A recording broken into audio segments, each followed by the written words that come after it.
गौरांग सुंदर सचिनयनाभिरामं राधा ब्रजेन्द्र तनयो भयरूपमेकं गोपाल भट्ट करुणाकृत कृष्ण देहं तम राधिका रमणमीष्टमभीष्टमीडे। तो श्री चैतन्य महाप्रभु के प्रमुख पार्षदों में से और षट गोस्वामी में से सबसे छोटे गोस्वामी श्रील गोपाल भट्ट गोस्वामी जी, जिनके ठाकुर है श्री राधा रमन लाल। तो आज हम देखते हैं कि राधा रमन लाल प्रकट कैसे हुए। तो हमारे राधा रमन लाल जी को श्री गोपाल भट्ट गोस्वामी जी ने अपनी प्रार्थनाओं से प्रकट किया था।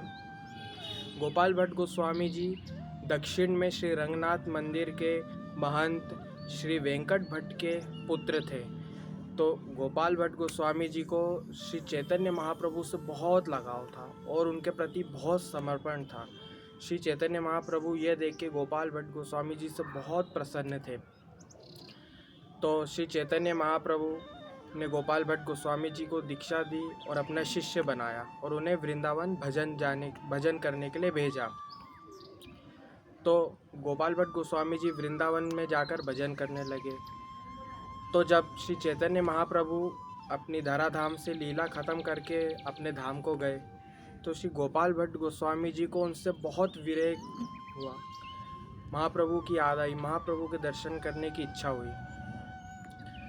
तो श्री महाप्रभु से गोपाल भट्ट गोस्वामी जी बहुत प्रार्थना करने लगे और सपने में श्री महाप्रभु ने गोपाल भट्ट गोस्वामी जी को दर्शन दिया और कहा, गोपाल तुम नेपाल में जाओ और गंडकी नदी में जाकर स्नान करो, मैं तुम्हें वहाँ मिलूँगा। तो गोपाल भट्ट गोस्वामी जी ऐसा ही करते। वो नेपाल की यात्रा में निकले और जाकर गंडकी नदी में स्नान किया। तो गंडकी नदी में जब स्नान करते तो कमंडलू में उन्होंने जब जल भरा गंडकी नदी का तो उसमें शालिग्राम शिलाएं आई। तो गोपाल भट्ट गोस्वामी जी ने देखा और उनको वापस नदी में डाल दिया। फिर दूसरी बार जब उन्होंने भरा तब वापस से शालिग्राम शिला उसमें आ गई। तीसरी बार जब वापस गोपाल भट्ट गोस्वामी जी ने उसको भरा उसमें 12 शालिग्राम पत्थर आए। गोपाल भट्ट गोस्वामी जी ने सोचा कि शायद ये महाप्रभु की कोई लीला हो। तो ऐसे करके गोपाल भट्ट गोस्वामी जी उन शिलाओं को लेकर वृंदावन वापस आ गए और उनकी सेवा करने लगे। तो एक पेड़ के नीचे वृंदावन में गोपाल भट्ट गोस्वामी जी उनकी सेवा करते, उनका अर्चन करते शालिग्राम शिलाओं का। तो एक बार एक व्यापारी वृंदावन में आए।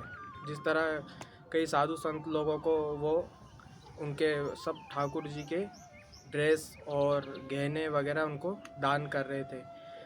सनातन गोस्वामी जी के पास गए, उन्होंने कहा आपके ठाकुर कैसे हैं? मदन मोहन जी। तो उनके लिए उन्होंने उस तरह से उनके वस्त्र दिए। रूप गोस्वामी जी के पास गए तो उनके गोविंद देव जी के लिए उन्होंने वस्त्र दिए। वैसे ही वो गोपाल भट्ट गोस्वामी जी के पास गए तो उनसे कहा कि आप अपने ठाकुर जी दिखाइए। तो गोपाल भट्ट गोस्वामी जी ने कहा मेरे ठाकुर जी तो गोल गोल हैं, लड्डू जैसे शालिग्राम शिला में। अब उनके कोई हाथ या पैर तो ऐसे है नहीं, श्रीअंग तो उनके है नहीं कि मैं उनको किस तरह से वस्त्र पहनाऊँ और उनका श्रृंगार करूँ। तो गोपाल भट्ट गोस्वामी जी के मन में बहुत विरह हुआ कि प्रभु काश आपका भी श्रीअंग होता, आपके भी छोटे छोटे हाथ होते, छोटे छोटे पैर होते, सुंदर सा मुखमंडल होता तो मैं भी उनका श्रृंगार करता। ऐसा सोच के गोपाल भट्ट गोस्वामी जी को बहुत दुख हुआ और वो इसी दुख में प्रार्थना करते करते भगवान से सो गए। वो भगवान से प्रार्थना करते, हे प्रभु आप प्रहलाद के लिए नरसिंह रूप में खंबे से प्रकट हो सकते हैं, तो प्रभु क्या आप मेरे लिए शालिग्राम में से प्रकट नहीं हो सकते? ऐसी प्रार्थना करते करते गोपाल भट्ट गोस्वामी जी सो गए और स्वप्न में उन्होंने देखा कि महाप्रभु आए हैं और वो बोलते कि मैं आ गया हूँ। तो वो सुबह उठे, अपना नित्य नियम करके नहा धो के तैयार हुए और जैसे उन्होंने पर्दा हटाया तो देखा कि 12 शालिग्राम शिलाओं में से जो एक दामोदर शालिग्राम शिला थे उसने अब त्रिभंग रूप ले लिया है।